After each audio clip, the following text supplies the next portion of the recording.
Welcome back, everybody, to another episode of Caravan of Garbage, where we're taking a look at some of the original... Great intro, James. I also want to say that we hit the record button and you just stared into space for like 5 seconds. Are you prepared for this? Were you blown away by the majesty of X-Men 2000? I have extensive notes, Mason. Were you shocked by the fact that it has tobacco depictions? Oh, yeah. I watched it on Disney Plus, and that was one of the warnings that we got up front. We're going to be taking a look at the early days X-Men movies. Okay, sure. Now, these movies were critical in making superhero movies big again. They peaked with like Superman and then original Batman 89, which is not the original Batman, there's one in the 60s. Shut up! Please leave a like. It wasn't even the original Batman. Oh yeah, there was one before that, true. But, you know, things had tapered off a bit. Absolutely. And this movie, of course, is largely credited for revitalizing the genre, even though, to be fair, Blade came before it and That's also true. did a lot of heavy lifting. But this was pre-Spider-Man. I am completely the wrong movie. Also, I think Blade is probably not as recognizable as a superhero property. Oh, okay. I recently talked to somebody Let's about... discount Blade. Let's listen to Mason discount Blade. Let's throw it out. Let's chuck it in the bin. I spoke to one person recently. I mentioned Blade as a comic book movie, and they said, Blade is a comic book movie? I said, yes. They were just like, that's a Dracula movie. But it can be two things. Absolutely.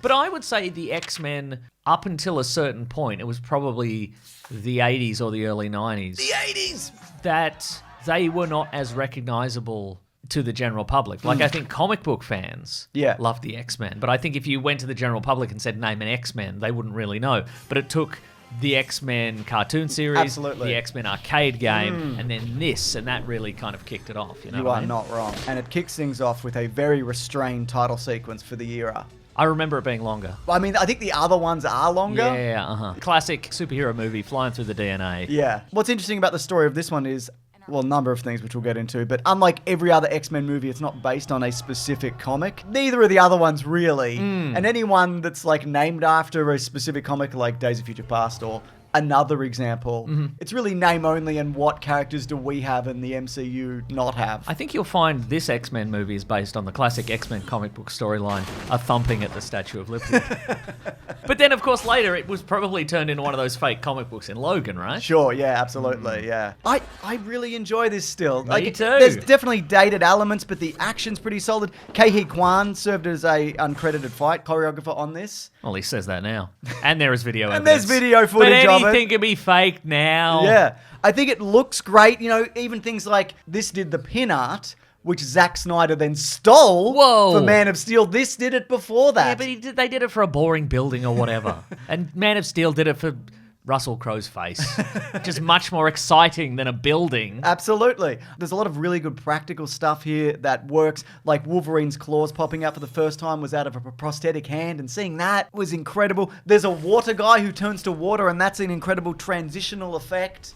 It's really You talking great. about Senator Kelly? Senator Kelly! He's more of a jelly man that turns to water. That's Magneto's plan, is it? Turn everybody into jelly men? Well, not everybody would have turned into a jelly man. They would have had different specific mutations that turned them into You different don't know things. that for sure.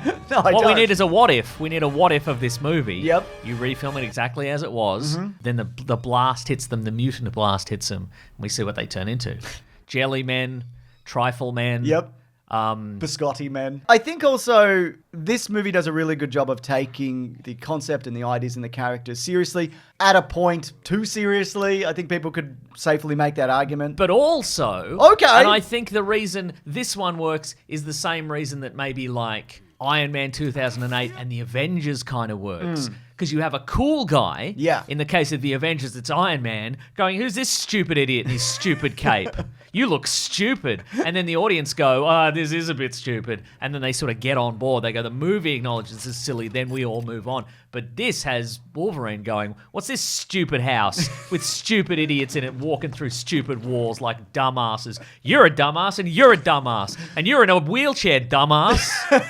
So we, the audience, go, well, if a cool guy thinks that's a dumbass in a wheelchair, we can all move on. Bryan Singer, apparently, he banned comics on set because he didn't want to influence the cast in their portrayals necessarily.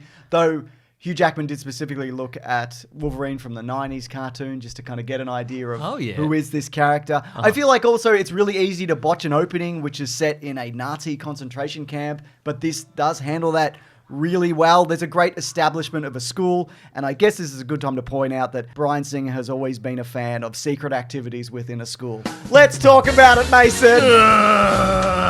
So this is directed by Bryan Singer. Sure. He has been accused of multiple things over the decades. Oh, yes. I could list, and here's a list of some of them, different articles. Nothing has stuck. He's never faced any kind of serious consequences. He did settle a case in 2019 for $150,000. But there is a very interesting THR article from a few years back which talks about the hectic behind the scenes of this film. Drug use, tantrums, writer feuds. Again, sexual assault allegations related to 3 of his friends who visited the set. Apparently he just had like a cavalcade of different people visiting the entire time. Just a bunch of sus guys. Yeah, it seems that way. A number of young men, including some who were minors at the time, have claimed in published interviews that Singer dangled X-Men auditions in front of them in exchange for sex. Things like that. I don't like any of that. You're not supposed to, Mason. Oh, this isn't a bit that's where a relief. I'm not trying to endear Bryan Singer to anybody here. Okay, good. Lauren Schuler Donner was a producer on this and has been for, I think, most, if not all, of the X-Men movies. She was quoted in this article. It's a weird business, the film business. We honor creativity and talent, and we forgive the brilliant ones. Unconsciously, we probably do enable them by turning a blind eye to whatever they're doing and taking their product and putting it out into the world. This is also going to come up later in the video for other things. Terrific. So people know. Anyway. I'm going to go on record as saying X-Men 2000, probably not worth it then. It's pretty good, but it's not that good. Well, let's talk about the cast. Perfect casting, not a foot wrong. Patrick Stewart was fan cast in the early 90s. That's right, and he's so young in this. Oh my God. He's young old. Sure. And he's old. Ian McKellen is also old. He's old. That's right. It's funny looking at the cast interviews at the time because they're like, I don't know this world. I'm a serious actor, or I'm handsome. I don't need to know about this. That's Whereas right. now, you can't really have a cast saying that. They have to No. be like, well, actually, I wasn't a big fan, but now I'm a really big fan. I'm probably the biggest fan. My favourite was Tales of Suspense. Issue 62 was the introduction of... It doesn't matter. I love when someone's like, I don't know, it's a character. Yeah. I don't know, they wrote some words down and then I said those words. I wish they would go back to that. I wish the next run of superhero movies, there's just a guy and he's pretty good looking and they're like, what was your workout routine? He's like, nothing. They put the muscles in the suit. It's fine. Yeah. I didn't feel like going shirtless, so I didn't. And then I stood on the X and I said all my lines that were in the script. I don't know. I looked at a green blank wall and I screamed or whatever. And then a laser came out of me or through me, I don't know. And that gave me my power. I don't know. They filmed these out of order. I don't know. Did that take away my powers? What comic book storylines would I like to see them adapt next? I don't know. The one that... that gives me $12 million. That's exactly right. And the least number of lines. If we're going to have 12 lines, $1 million a line, I'll take it. Speaking of casting, Michael Jackson actually came in at one point and wanted to play Professor X. He did this a lot in the 90s. He was like, I want to be Spider-Man. I want to be Jar Jar Binks. He was doing this all the time. But you just said there were a menace. You just said before there were a bunch of sus guys coming in on set. But I don't... This doesn't track to that at all. Look, I can't speak to that other than I think he definitely did some crimes. That's all I'm saying. Cue the Michael fucking Jackson defenders. Welcome, come in. Go fucking nuts in the comments. Now is a prime time. Lauren Schuler Donner recalls saying to him, do you know Xavier is an older white guy? And Michael said, oh yeah, you know, I can wear makeup. And with that, he queued up an elaborate presentation complete with the short film Ghosts, in which the pop star morphed into a 60-something white mare railing against a well-meaning performer who entertains local children with magic tricks. Wait, what? This is the thing that Did he happens. make a short film? Apparently. Did he tailor a new short film every time he pitched himself as a superhero? I don't know. I think he was probably just doing little vanity projects for himself where he can hang out with kids and be like, I'm special and cool or whatever. Okay, yeah. Look at these tricks, kids. Yeah. Young people are impressionable. Show him the neat stuff he did for us. Shut up, that's supposed to be a secret. Pretty great. It's pretty great. Pretty great, but then they didn't cast him, is what you're saying. No, they ended up not casting Michael Jackson in this movie. Interesting, Yeah. okay. Anyway, a great introduction to Wolverine, having him in a cage fight. He'd worked out more at this point because you see him shirtless later and he's smaller later than That's he right, is yeah. in here. Oh, remember when Hugh Jackman didn't work out so hard? Yes, I do. It was Remember, in this movie. it wasn't his entire life. I do remember that, yeah. Famously, of course, he took over from Dougray Scott, who was injured on the set of Mission Impossible 2. They wanted Russell Crowe and at one point Mel Gibson and whatever, but I think Russell Crowe was one of the people who recommended Hugh Jackman, so here we are. All Australians. Not Dougray Scott. No. But the other three. You know what's good about this team as well? Like the first time we see Storm and Cyclops doing a little rescue. Oh, yes. They're just a really efficient team who are very good at their powers. Like the Boy Scouts. Like the Boy Scouts. I mean, they know what they're doing, like, together. They know each other's abilities and limits, and they, it's like a tight little unit. And the opposite number, the bad guys, who don't have a team name, but they're like the Brotherhood of Evil Mutants. But, Yeah. you wouldn't call yourself that. No. Or maybe you would. These days you would. I don't know.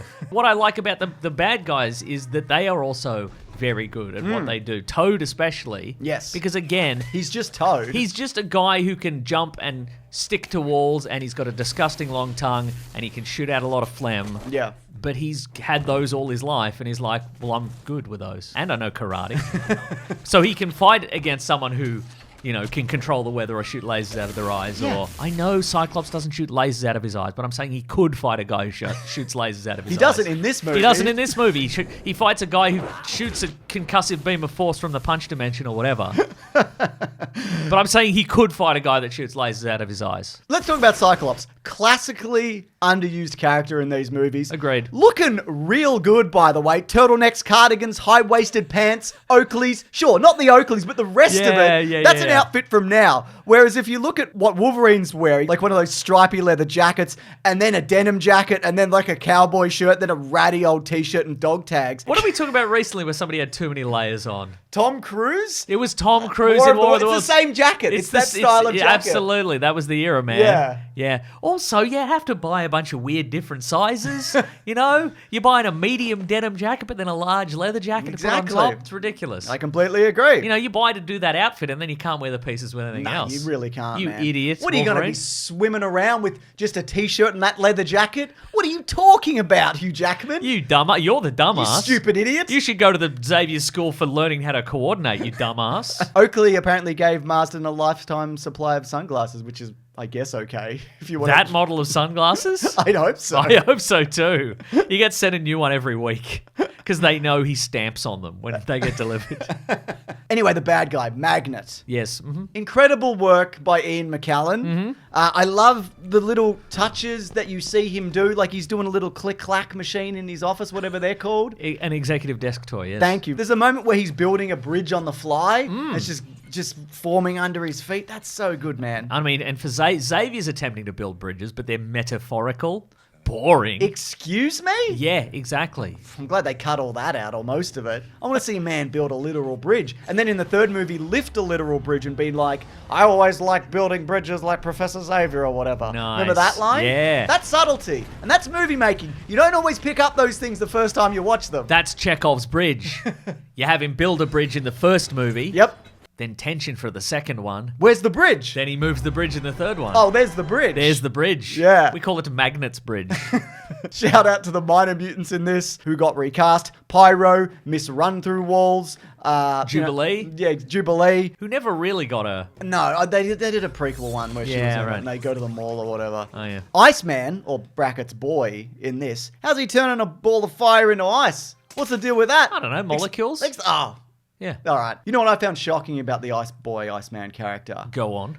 So it's Shawn Ashmore. Correct. But there's two of him at one point in this. But they didn't bring in his twin brother, Aaron Ashmore. Brutal. They're both him. When Wow. there's that scene where he walks past and then Mystique comes out of the thing. Oh, yeah. It's all him, man. It's just special effects. Wow. How do you think that went down in the Ashmore household at know. Thanksgiving? Probably not very well. Did Shawn Ashmore be like, hey, bro, we're going to do a scene? Did they... Hey, bro, which one of us is Quantum Break? Do you remember? Did David Hayter, writer of this my script, God. did he go to Shawn Ashmore and say, hey, bro, we're going to do a scene where there's two of you. Do you want to get your brother Aaron Ashmore in on this?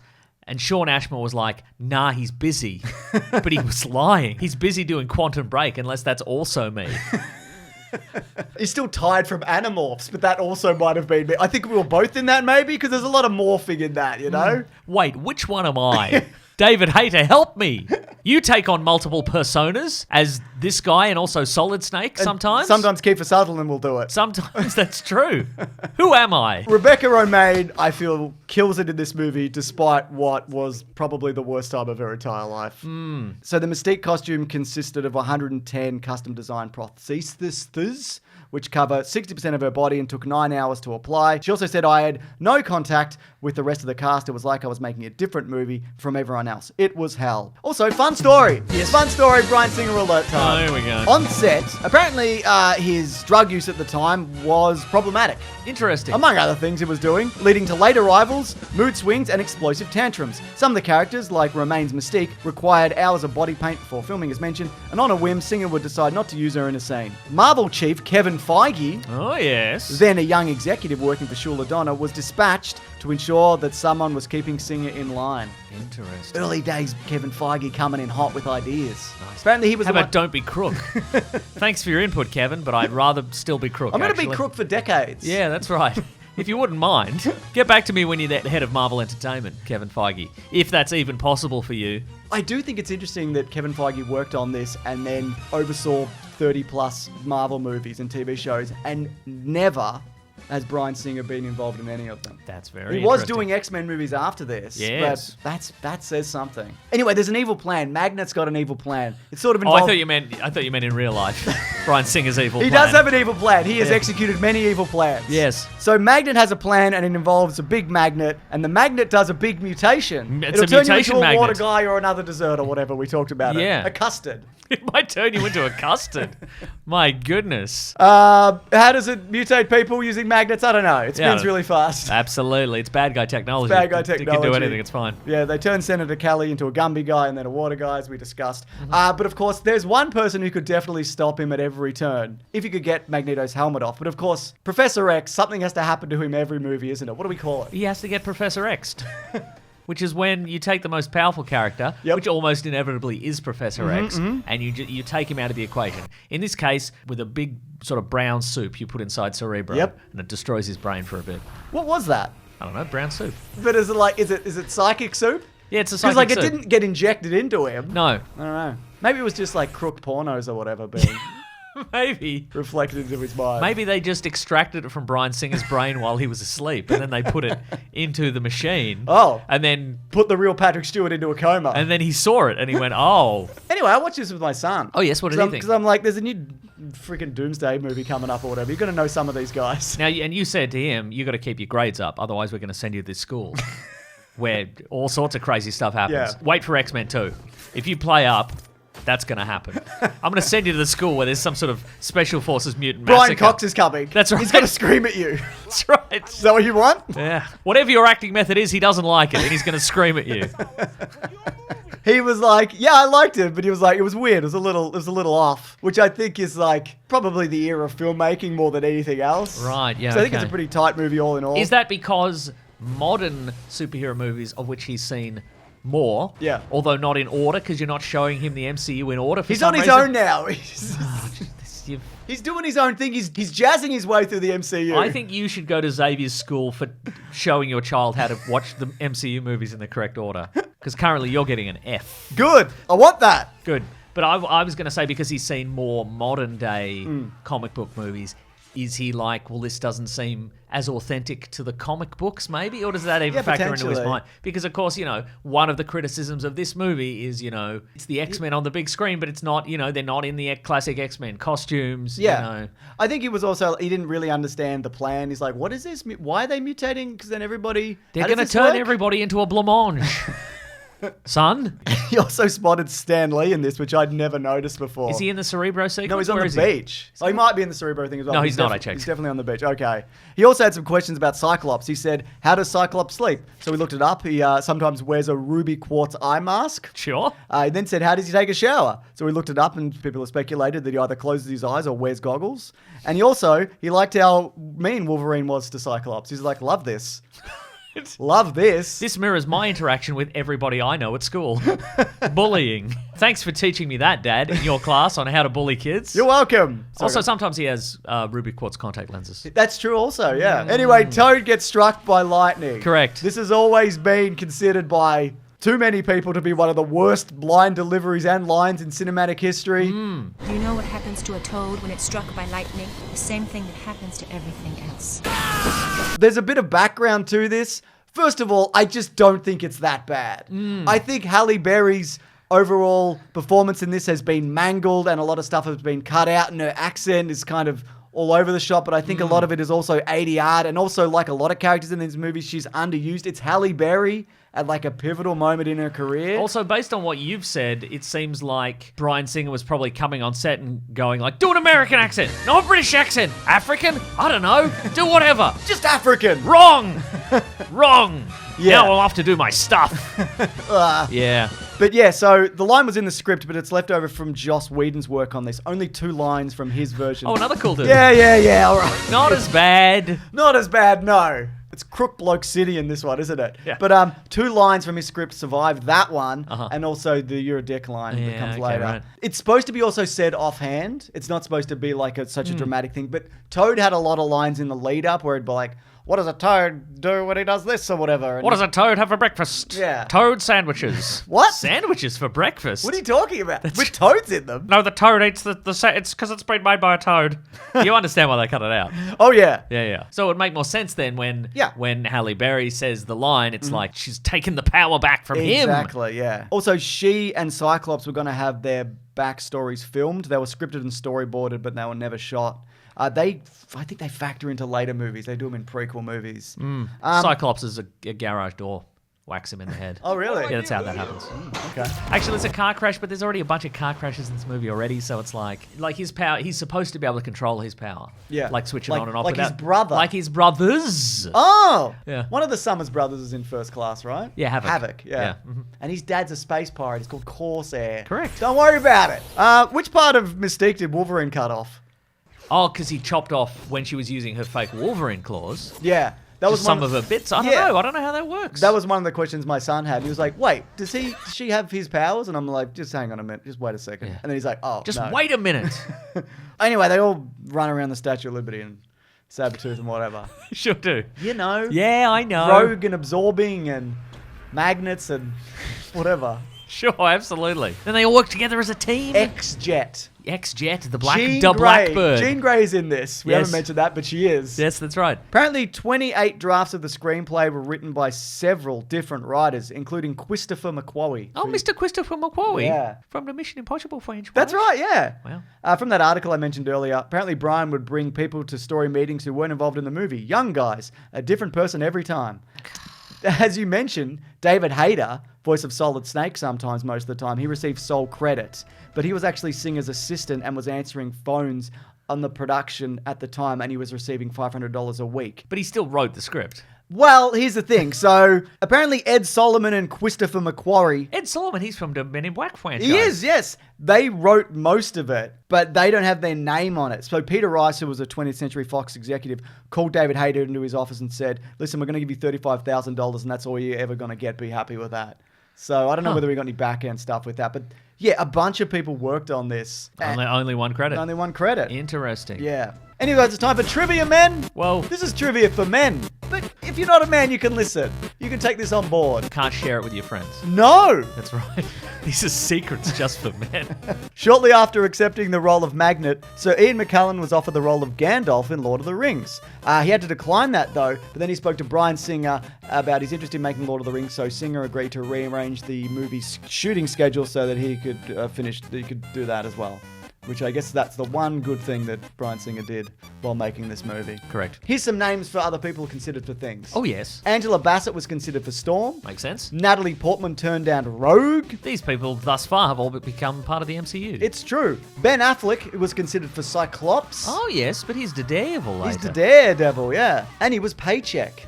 He was Paycheck, that's true. Peter Wilson was offered the role of Jean Grey. Australia's Peter Wilson. I think she was working on La Femme Nikita or whatever. Maybe. Something around that time. Other actors considered for the role of Wolverine were Mel Gibson, Aaron Eckhart, Jean-Claude Van Damme, Viggo Mortensen, who apparently came in and his son was like, you should do this. And he was like, nah, fuck this. Edward Norton, Bob Hoskins, love that. Love that. That is good, Especially yeah. like an early 90s Bob Hoskins. Yeah. Beautiful. Yeah. Keanu Reeves and Gary Sinise. And the last bit of trivia for men, just for men. This is a pretty man-centric one. You don't have to be a man though, but don't tell anyone. Don't tell anyone these Secrets facts. for men. Hugh Jackman got his testicles caught in his harness after a 6-foot jump off the set Statue of Liberty, and that's why his nickname since then has been Hugh Testicles. You know this? Come on, man. Come on, man. You're better than this. No, I'm not. No, I know you're not. Haven't you seen that skit of Hugh Jackman where he's got testicles on his chin? Oh, yeah. So if anything, he's not better than it either. Me and him are the same. Except I'm not friends with Rupert Murdoch. Yeah, that's true. Isn't that from movie 43? Like one of the most famously one of the worst movies of all time? Correct, Mason. Terrific. Hugh testicles. Very good. Anyways, box office for this on a budget of $75 million. The return was 296.3. Not bad. Solid return, really good DVD and VHS rentals / sales. This is a big hit. This is a medium-sized hit. That's right. Franchises were back. X-Men were back again. Big merch sales. I got the X-Men cufflinks. Do you? Yeah. From this movie? Yes. Anyways, please come back next week because we're going to be talking about X2 X-Men United, first X-Men. In Australia, it was just called X-Men 2. I'm pretty sure. Yeah, cool, man. Anyways, if you do want to see these videos early, do you know you can? Yep. You can go to bigsandwich.co where it's all there. In addition to that, there's movie commentaries. We've got one on a bunch of X-Men movies, don't we? Probably X-Men 1. We do actually, yeah. We do video game Let's Plays. We do bonus podcasts. All that now is also available at patreon.com/MrSundayMovies if you feel like you want to go to a more reputable sounding website. Interesting. It is absolutely all there. It's all ordered beautifully if you are interested. Oh, ordered. Yeah. Ordered. Thank you so much to Ben for the edit. Thank you, Ben. Thank you so much to Lawrence for the edit. Thank you, Lawrence. More X-Men next week? Next week, man. Good, all right. All right. Thanks, everyone. Grab that Jamie, guys. We'll see you next week.